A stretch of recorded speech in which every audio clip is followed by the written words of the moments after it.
రాజులు, date of birth 11/9/1995, ఎత్తు 5'4" ఉంటారు. అమ్మాయి ఎడ్యుకేషన్ ఎంటెక్ చేశారు.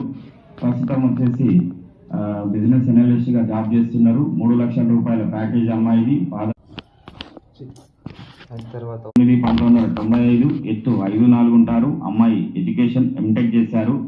ప్రస్తుతం వచ్చేసి బిజినెస్ అనలిస్ట్ గా జాబ్ చేస్తున్నారు. 3 లక్షల రూపాయల ప్యాకేజ్ అమ్మాయిది. Father Ellaiah, retired government employee. Mother Chandrakala, house wife. 1 younger brother and 1 younger sister, both are married. వీళ్ళది వచ్చేసి నాదర్గులు. మరి వీళ్ళు వచ్చేసి సాఫ్ట్వేర్ కానీ, ప్రైవేట్ ఎంప్లాయీ కానీ, బిజినెస్ అయినా పర్వాలేదు, ముదిరాజులోనే చూస్తున్నారు, తెలంగాణ పరిధిలో చూస్తున్నారు. ఎవరి వద్దనైనా ఉంటే పంపగలరని మనవి. అందరికీ నమస్తే అండి. Thank you. కావాలి అనుకున్న వాళ్ళు మ్యారేజ్ బ్యూరో నెంబర్కి సంప్రదించండి. రిజిస్ట్రేషన్ అనేది కంపల్సరీ. రిజిస్ట్రేషన్ చేసుకుంటే మ్యాచ్ చూడబడను. తెలంగాణ అమ్మాయి, ఆంధ్ర తెలంగాణ ఎక్కడైనా ఇస్తారు. First Telangana preference.